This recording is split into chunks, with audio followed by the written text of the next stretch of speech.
Hey everyone, in today's episode, we're going to be talking about tips and tricks on keeping your senior horse healthy. If that's something you're interested in, then stay tuned.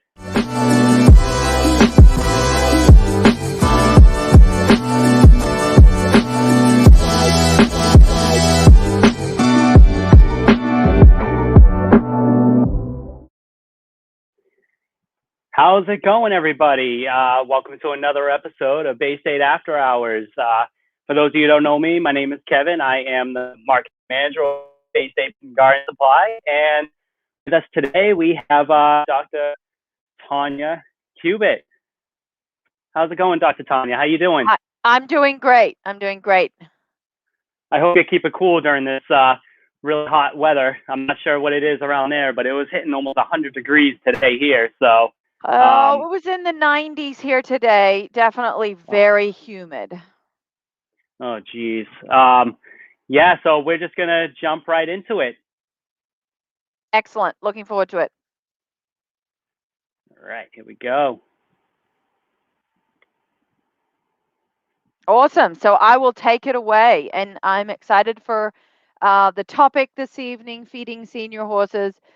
You know, I have this conversation often with my clients when I first started as a nutrition consultant with Pool and Grain about 15 years ago.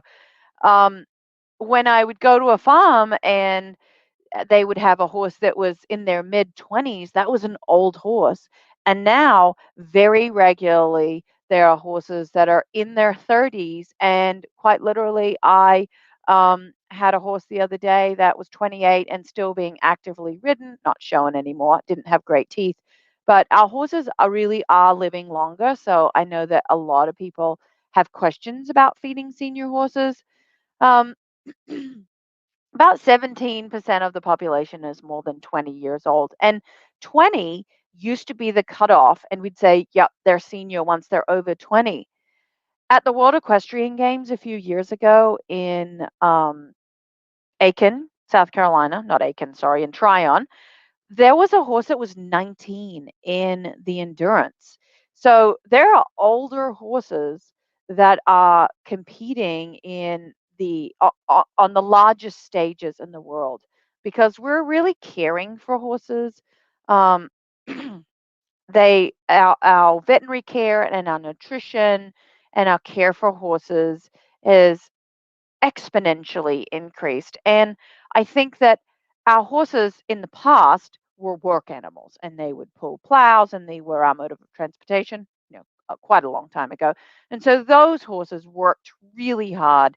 And when they were in their twilight, older years, they'd really had a hard life. So they'd had a lot of miles on them. But now, we aren't working our horses nearly as much. So when they're in their 20s and maybe even in their 30s, they're still active and able to be very productive. As I mentioned, better nutrition. We're exercising, not exercising like those horses that were work horses, but more consistent medium to light exercise. And even in their later years, we're able to continue to ride them. And I think just like with people, the longer that you can stay active, the healthier that you will. Better veterinary care, access to deworming, vaccines, and our routine maintenance care is just much better than it has been in the past.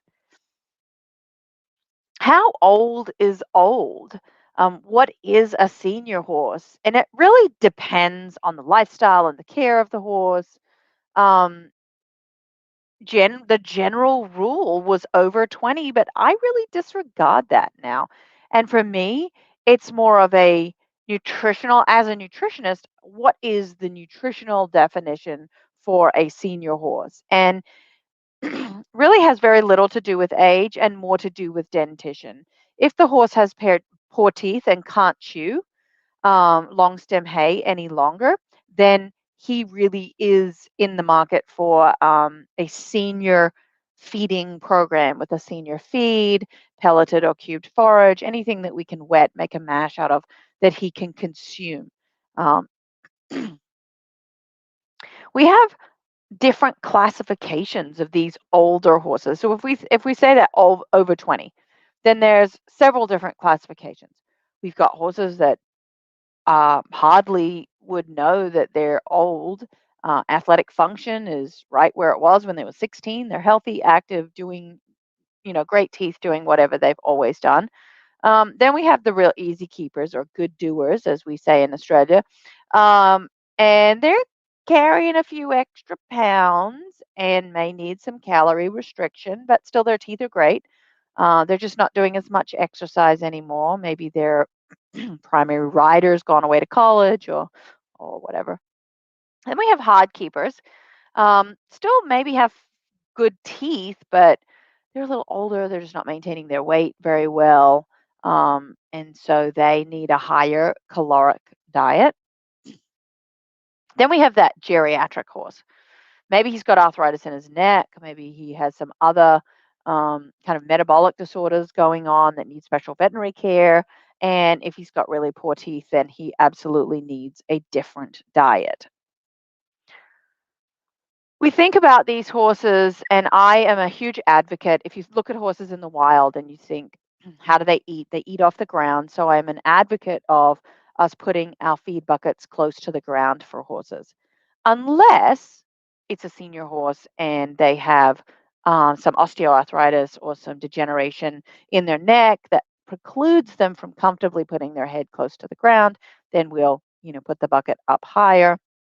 If they're low on the pecking order, which sometimes older horses can be, then we need to be careful if we're feeding them in a herd that they are actually getting what they need to get and they're not, kind of missing all of the food. So maybe we have to take him out of the herd just to feed him, and then we can put him back in. So these are just different management considerations.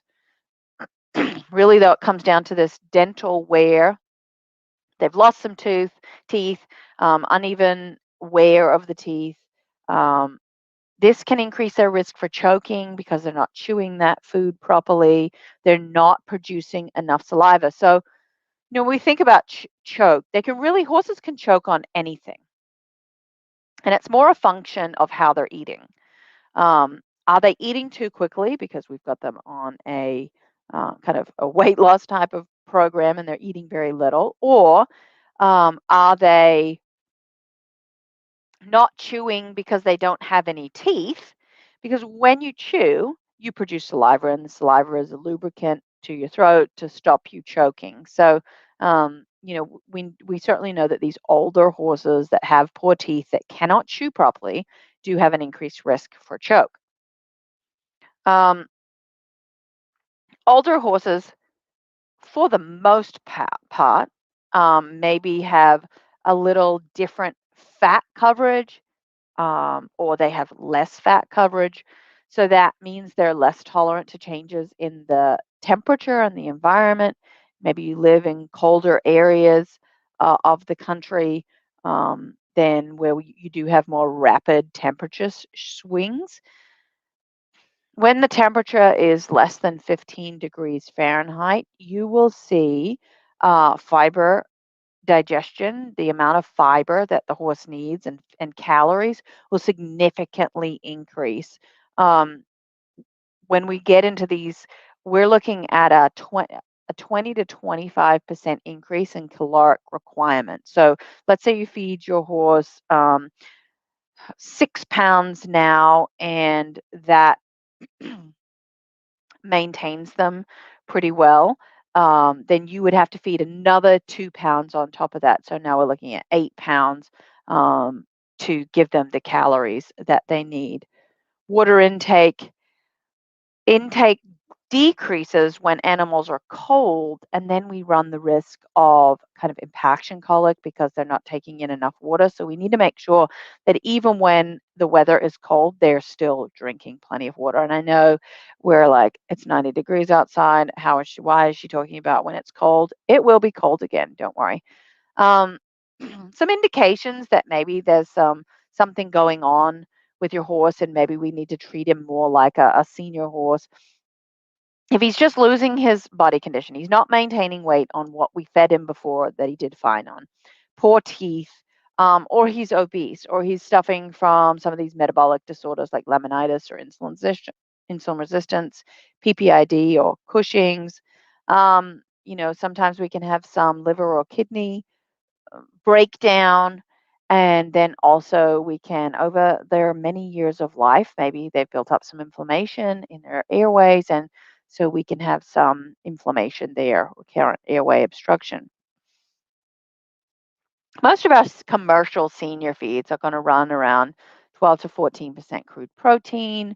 And, quality protein sources in horses are going to be primarily soybean meal and alfalfa. We don't really use a lot of milk proteins, but you might see them some places. They might use whey, but soybean meal and alfalfa are your primary protein sources. And when I say quality protein sources, they're very high in that lysine, methionine, threonine, those essential amino acids, and very digestible to horses. We need to make sure that senior feeds are very highly digestible. So the grains that are included, um, they're heat treated, they're broken down. They're typically going to be in a pellet so that we can wet that. We can make a mash out of it. The fiber sources that we're going to use in there are going to be beet pulp and soy hulls because they're what we call super fibers. They're highly digestible. We know that a true nutritionally senior horse who has poor teeth, well, he was in his heyday able to eat 25 pounds of hay a day. Well, now his teeth are poor, so he can choke down about 10 pounds of hay. So we need to make sure that he's getting the rest of that fiber in his grain. Or the typical senior is he can't chew long stem hay, period. And so that 2.5% of body weight that he was getting from hay, now we have to supply him that in the grain portion of the diet. So these senior feeds typically are very high in fiber content.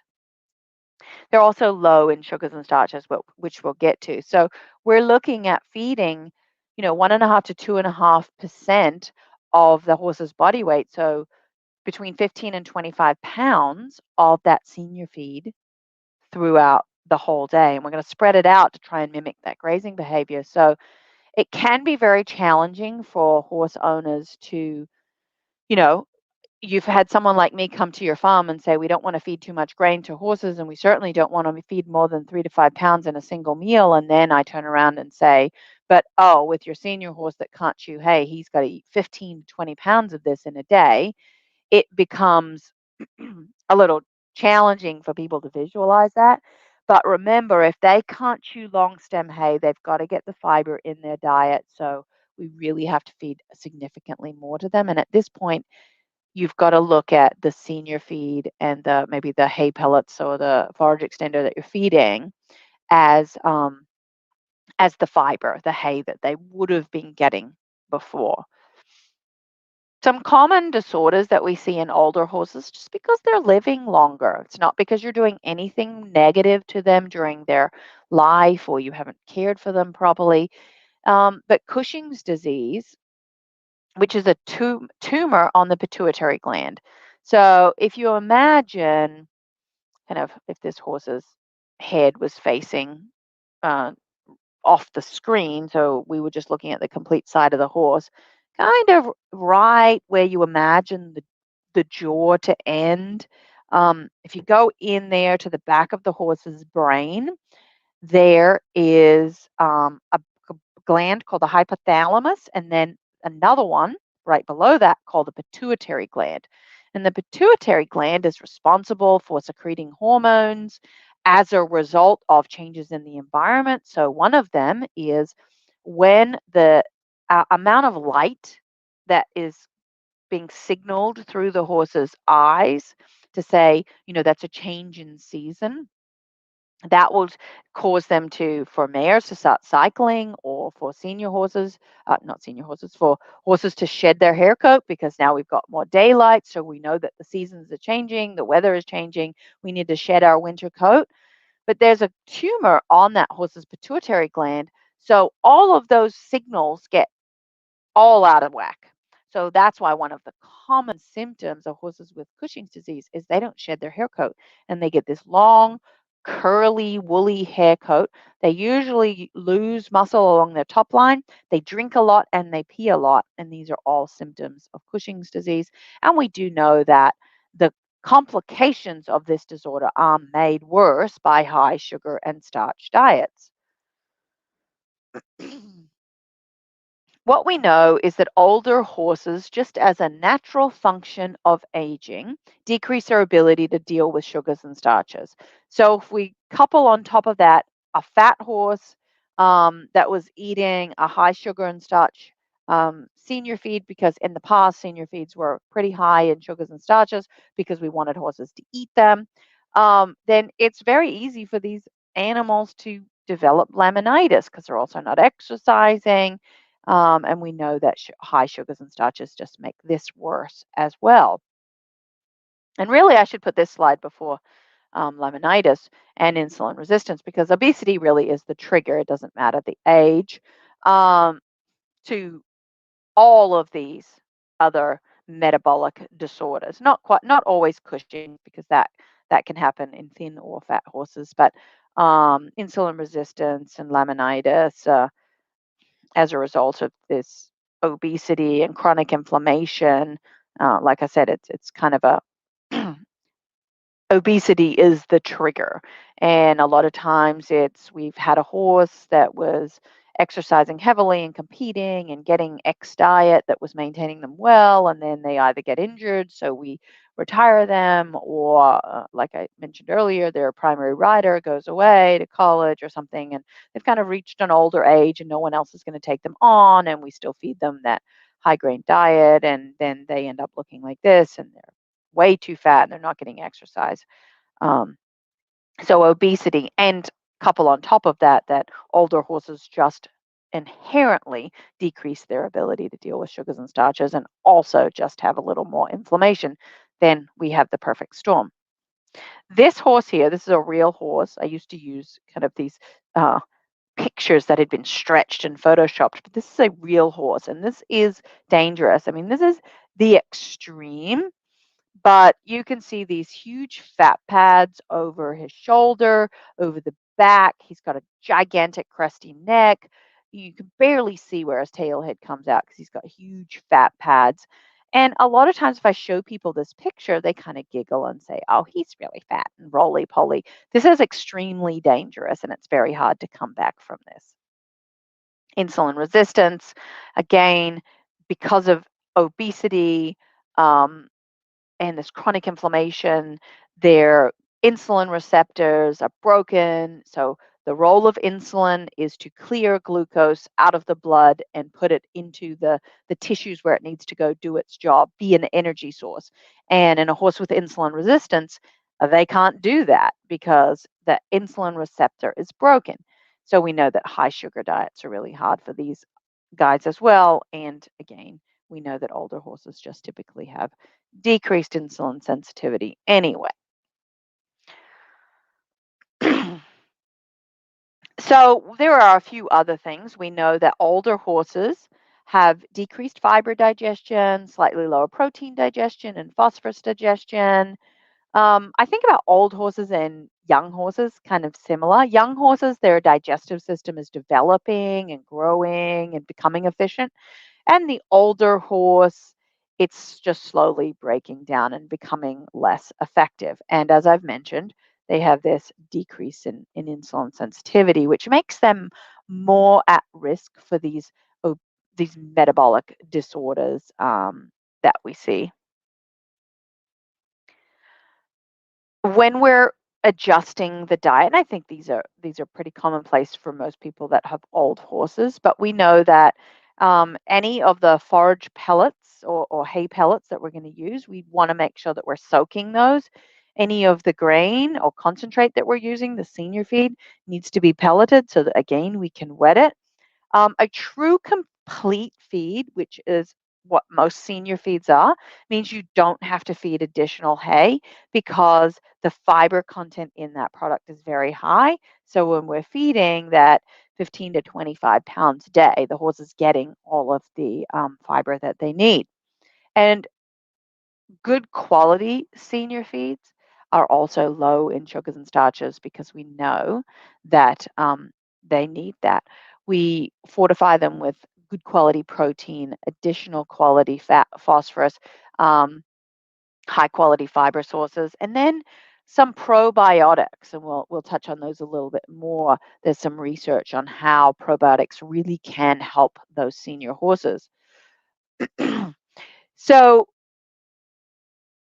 at minimum, we know that a horse needs 1% of their body weight in fiber per day at minimum.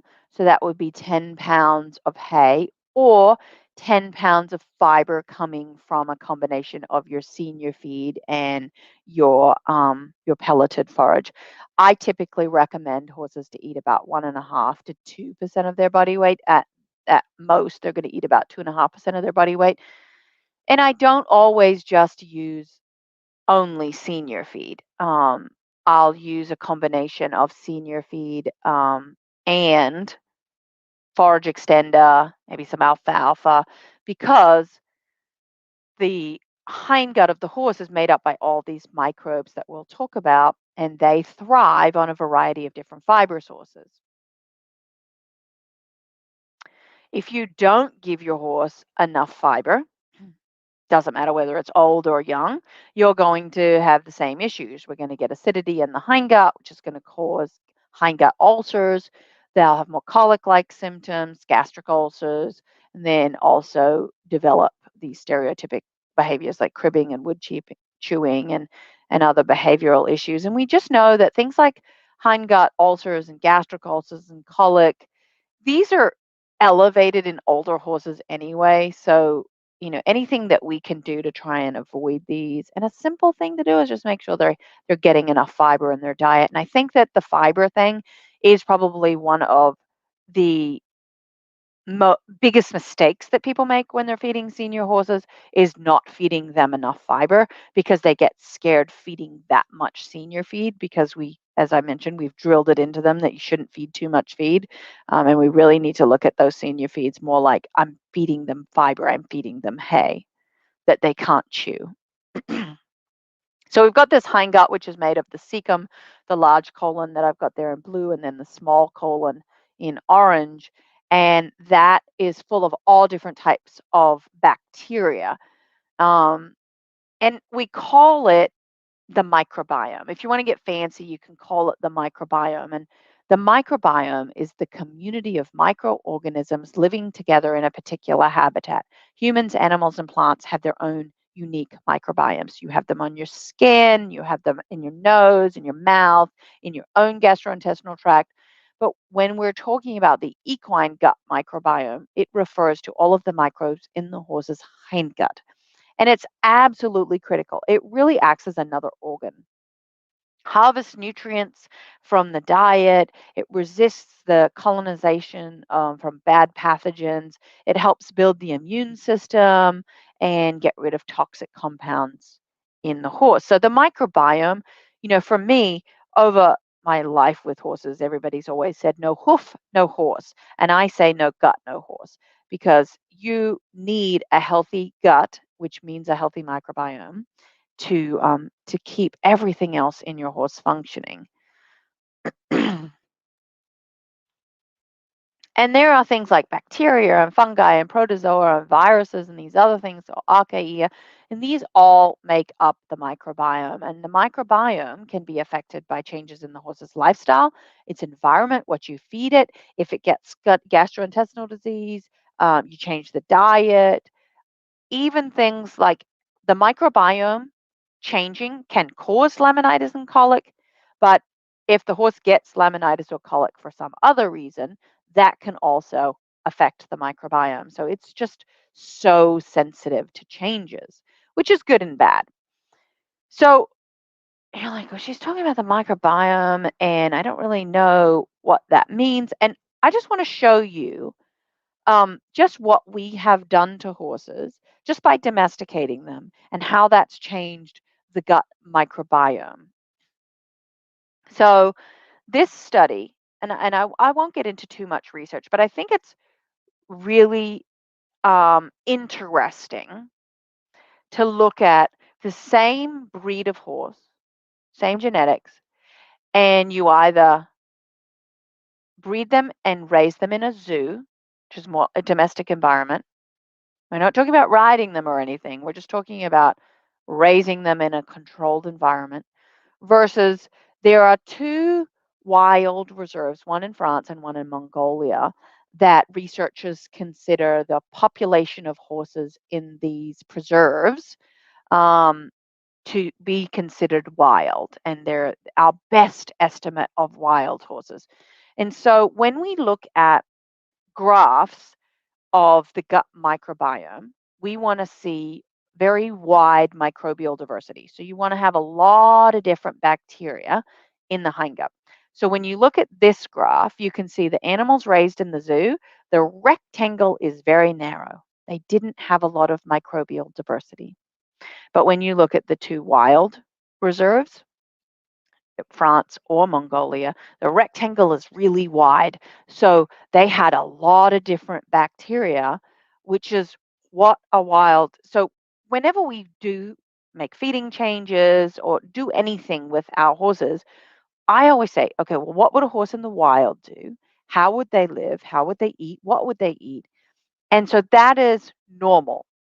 Then we put them in stalls and we ride them, and we have certain issues crop up, but we're always trying to fix those. But what are we trying to go back to? And we're always trying to go back to what is normal for horses. And no, we're not going to let our horses be wild, but when it comes to the microbiome, we want to see very wide diversity. So I think Kevin has a question. Yeah, I do. So Franny wants to know, I'm not sure if you're going to get into it a little bit later on in your slides or not. So if you are, you can just, let us know. But she wants to know, what is the recommended intake of zinc and copper for the senior horse per day? Oh, well, that is a great question. And um, typically, we use the same requirements as a maintenance horse. Um, if the horse is not doing any exercise, when I formulate a diet, so when we look at the requirements, there is a book called The Nutrient Requirements of Horses, put out by the National Research Council, and that's kind of our gold standard, our Bible, and we start there. What we know about these requirements in horses is they're to avoid sickness and disease. So there's a book for pigs and beef cattle and dairy cattle and chickens, all with the same requirements, but those are to achieve success, production. So what we do is we look at these requirements for horses and know they're just to avoid sickness and disease. And then we upspec them a little bit based on research that's out there. And so for a senior horse that's doing no exercise, I use the maintenance but elevated amounts for copper and zinc. So for an 1,100-pound horse, we're looking at 100 milligrams of copper per day and 400 milligrams of zinc per day. Now, if you're lucky and you've got that older horse that is still exercising, then I look at the amount of exercise he's doing and I will factor in light, moderate, heavy exercise and go from there. But I hope that helps. Awesome. I'm sure it did. And if anyone else has any questions, feel free to put them in the comments. But I'll let you continue the slides. Fantastic. Okay, so we talked about the microbiome and what happens when you domesticate horses, and we want variety and microbial diversity. There are two major groups of bacteria called firmicutes and Bacteroides, and we've seen this in numerous studies in horses, and they do specific things. They create things in the gut that are actually have protective benefits. So again, it's really important to have a wide variety of these microbes because They break down food that you feed your horse, but they also create different compounds that actually protect the gut lining and boost the horse's immune system. So it's really critical that we try to keep this diversity. I'll show you really quickly what happens when you feed different types of foods to horses. So either high fiber, which would be the most natural to horses, high fat, which we feed a lot of performance horses and a lot of older horses that need to gain weight. We know that fat is a really safe, efficient way to put weight on horses. It's in a lot of senior feeds, or a high starch diet. And look at older horses and adult horses. So they had adult horses that were 5 to 12 years of age, and then elderly, which were 19 to 28. And they had three diets, either the hay, which was the high fiber diet, and it had a non-structural carbohydrates of about 11%, so minor, and a fat content of 4%. The hay plus carbohydrates had a much higher non-structural carbohydrate content, kind of like a racehorse feed at about 42%, with 5% fat. And then the fat diet was again back to normal NSCs, but 8.5% fat in the total diet. And what they found was, just like with any community, whether it's your school community, your town community, or your local, your church community, there's a core group of people that do most of the work. And there's a core in the microbiome as well that just kind of have the most control and are the most important. And what we found, when you feed a lot of fiber, which is very normal to horses in a variety of different fiber types, then that core community is about 16% of the total microbiome. But when you add fat to the diet, slightly decreases. And when you add carbohydrates, it significantly decreases. And so you could look at this and say, well, I shouldn't be feeding fat or carbohydrates to my horse's diet.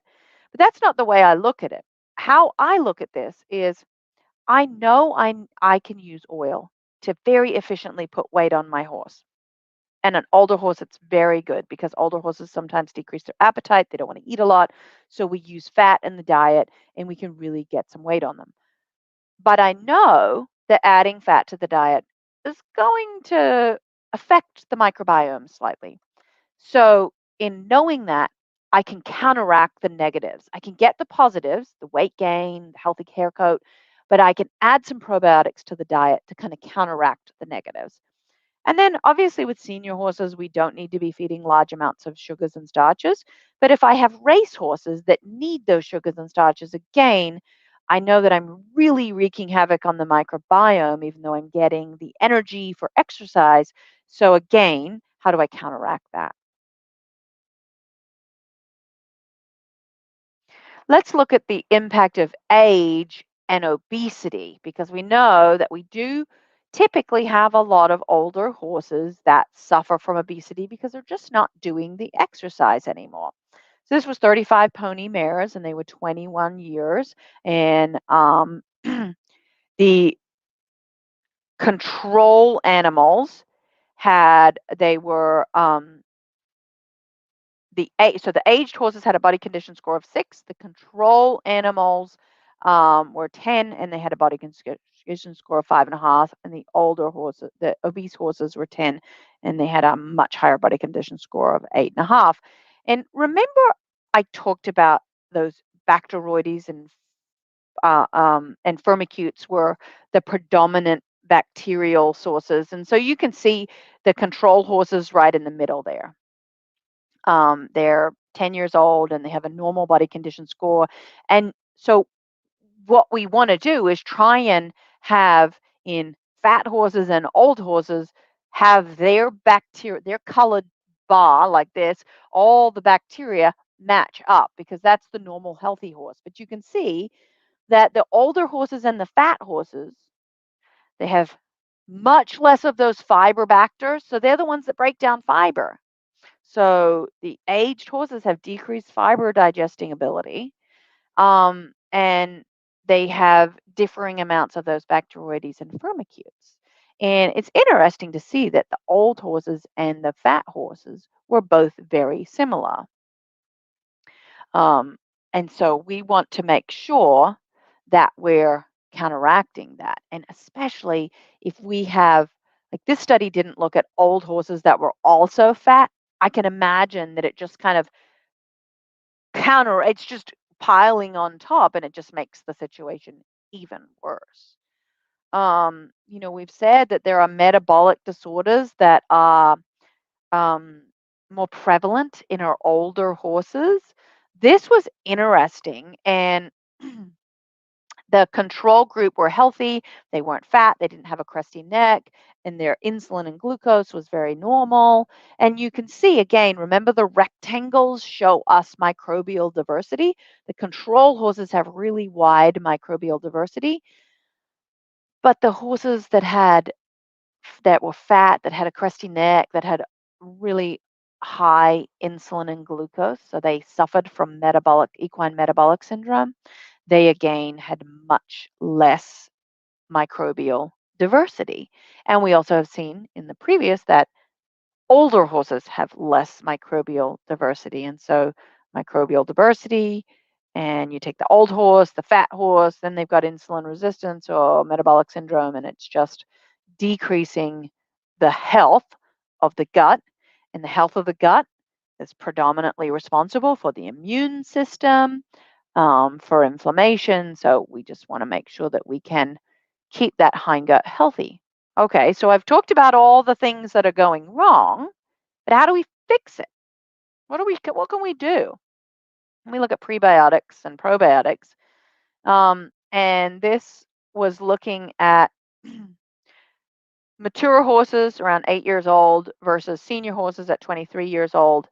Feeding them, the control diet was just hay and a ration balancer, and the senior horses got or the treatment was hay, ration balancer, and a prebiotic. Some people consider beet pulp a prebiotic because it feeds those bacteria in the hindgut. So here's what fiber digestion looks like when you don't have any gut health products added, no prebiotics. So the mature horses that were 8, 9 years old, they're blue, and the old horses are gray. And you can see that the older horses have significantly less fiber digesting ability. We're looking at dry matter and hemicellulose, two different fiber fractions. But across the board, the older horses just have less capacity for digesting fiber. Then, when we add the prebiotic to the diet, there's no difference at all between the two different groups. So, in essence, we've made these older horses have the same fiber digesting ability as the younger horse. So, we've kind of turned back the clock on their gut health, made them healthier, made them more efficient at digesting. So, using things like prebiotics, beet pulp, moss, these are all really helpful in a senior horse's diet. There's also been other studies looking at probiotics like live cell yeast culture and how it increases fiber digestion and it increases phosphorus digestion, two things that I said decreased in that older horse. So probiotics like yeast are included in all of the pool and grain feeds. Um, and we have most of the pool and grain feeds have beet pulp in them, certainly the senior horse feed. And the pool and grain senior is also very low in sugars and starches. And I think we have another question. Yes, we do. Laura wants to know: is it okay to give a Cushing's horse treats such as apples, pears, watermelon? Laura, I want to say yes, but no, I wouldn't. To be honest, I would find a low carb treat that your horse wants to eat. And oftentimes, alfalfa cubes are great, to be honest. Now, if they've got really poor teeth and you're leaning towards these ingredients as a treat because they're just going to gum them, then maybe you could soak your alfalfa cube. But I have to say, I would lean away from those those treats. Now, the caveat is, you got a horse. He's 36. He's got Cushing's. Every day is a blessing. Let him eat whatever he wants. At that point, every day's a blessing. Yeah, she had commented earlier, and she said that her horse was an Arabian mare. That's 27. So 27, you still got plenty of years left. Mild Cushing's. Now, mild Cushing's, you might get away with it, but the problem is you get used to feeding those things, and every year yes, the Cushing's will just naturally, because she's getting older, it will get worse and worse, and then it will culminate. And I would say start on the right foot and find something else. perfect. If anyone else has any questions, feel free to comment them, and we will continue the slides. Yeah, I'm actually done. So Oh, I feel like perfect. I can turn my camera on, Perfect. and I have to just face a different screen. See, I'm not looking at that screen. So let's move this over here. Oops, there we go. You can see my messy office, my drink in the background. You're fine. And if anybody's got any questions, feel free. So just out of curiosity, why would you stay away from those treats? I Because know you they're mentioned it higher in earlier. sugars. Yeah, Higher in sugars. exactly. Yeah. And you would recommend just alfalfa cubes then as a treat? I'm leaning towards alfalfa cubes a lot these days as a treat, for horses with gastric ulcers, for older horses. As long as they can eat them, then it's Yep. kind of a healthy treat. Franny has a question. She wants to know what's Yes. more important, the pre or the probiotics? I'm going to say that a probiotic is live and a prebiotic is not live. That's kind of the simple distinction between the two. And a probiotic is really going to help proliferate that bacterial community. And I can't really say that one is more important than the other.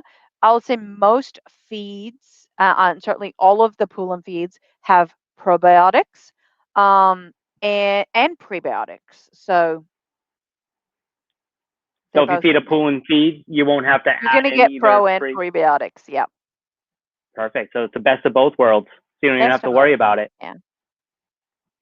Awesome. I But don't they think we have any also, other so the questions. live cell yeast culture that they put into their feeds, Yep. sometimes if we have horses that struggle with digestion, maybe they're younger, they've got diarrhea or something, then they actually package up that same yeast that goes in the feeds, and you can buy it. And I Yep. think Bay State sells it. We It's do super actually. You can buy it non right on. fancy packaging. Yeah. Yep. Yeah. It's less than $10 too. Yes, So it's it's very very, inexpensive, and it's the key ingredient in most probiotic supplements. So we have another question from Kim.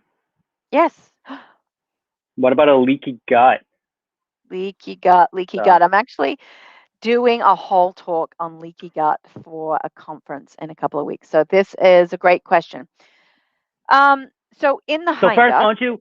yes, Yeah, I was gonna say first. Why don't you go over what is what a it is, leaky what gut it to is. begin with? It's kind of like, do people really know what it is? So in the Yeah. hindgut, where we were talking about, um, there are cells that line the intestinal wall.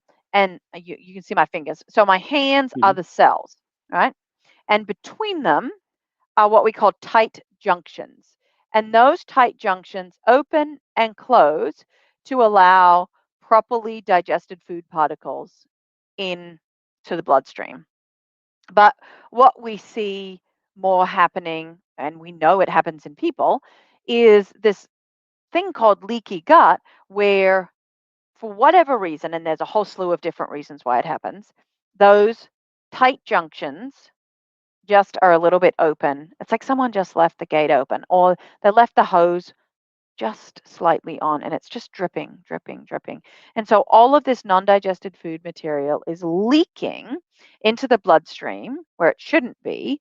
And then we see things like diarrhea, abnormal behavior, and we also see chronic inflammation. So a lot of people will send me an allergy panel that they've had done on their horse, and they're allergic to life itself. Like everything shows up positive.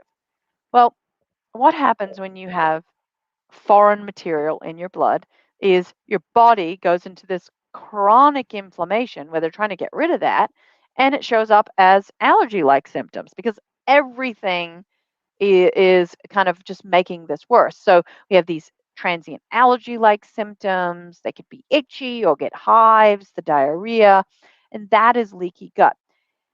And we know heat stress, change in diet, any stress that you put on horses can cause it. Now, in the microbiome, when we talked about the core community, one of the bacteria that make up the core community is called lactospiraceae. And lactospiraceae produces butyrate, and butyrate is one of those compounds that I was talking about, has protective benefits. So it heals those cells and it heals those tight junctions. And so we know in these horses, those lactospiraceae also go down. So we've got the horse's own body is not able to keep up and protect itself. And then we're just bombarding it, bombarding it. So what do I do with these horses? I strip the diet back. I take because most of the time these horses decrease their appetite. Sometimes worst case scenario, they don't want to eat anything. So I take everything out. And we just start usually with forage extender. Pool and Grain has a forage extender. And I use that over a hay pellet because it's got other ingredients in it like soy hulls and peat pulp that are super, super digestible. So much more digestible than hay. And I just slowly give it to them, give it to them. It's kind of like I have two kids, one's 5 and one's 7. And when they were little and they were starting to eat food, if you put a huge plate of food in front of them, and still now, they will freak out and they're like, I'm not eating anything. But if you just give them little bits at a time, they'll eat a whole pizza. Horses are the same way. If you put a bunch of food in front of a horse that's not really food motivated, they're like, I don't want to, I don't want to. But if you give little bits, so we slowly build them up till we get to a point where the forage extender is just there all the time. And we can have it in a muck tub and they're just constantly nibbling at it like hay. And then we introduced some chopped hay. Someone that we did this regime with, they had one of those hay steamers. So then they added in some hay from the hay steamer. And if you've got fresh grass, we'll slowly add back in the fresh grass because it's really digestible. And then we just add in some long stem hay. And all along, we're slowly adding in the ration balancer to see if they'll tolerate that. But the goal is to just get their appetite back, get them gaining, get those microbiome functioning again, and making very minor changes, getting it healthy, trying to see if those, the diarrhea and stuff goes away. There's other supplements that we can feed as well. But that's kind of what I do with a horse with leaky gut and what leaky gut is. Awesome. Yeah, thank you. Thank you for answering that. Looks like that's all the questions that we have. Fantastic. Awesome. What's our topic for September? September is going to be I have no idea. getting your horse prepped for the winter. Okay. Yeah. We'll have been through a long, hot summer, and we'll be ready to talk about cooler weather. And I look forward to that one. Yeah, September 15th at 6:45. Perfect. Looking forward to it. Thank you, Dr. And if Tania, anybody has any other it. questions, if you got any other questions, reach out to Kevin. He can get you my details, and we are here to help. Awesome. Thank you so much. Thank you. Awesome. Well, thank you, everybody, for another great Facebook Live event. Make sure you keep liking this video for us. that helps the algorithm. Make sure that a lot of people see this free information, because that's what it's about. I'm trying to give out as much free, accurate information as I can out there for people, because I know it can be very tough when you're trying to look up all this stuff. So make sure you like this video, subscribe to our new YouTube channel. And I think that's all I have for you guys. Thank you very much. I'll be picking the winners for the free bags of grain. You could still comment the age of your horse. You could do that up until midnight tonight. And if you like this video, you can also be entered for another bag. We're giving away 2 bags, maybe 3 if I'm feeling up to it. So thank you, everybody. Really appreciate it. Have a good night and stay cool.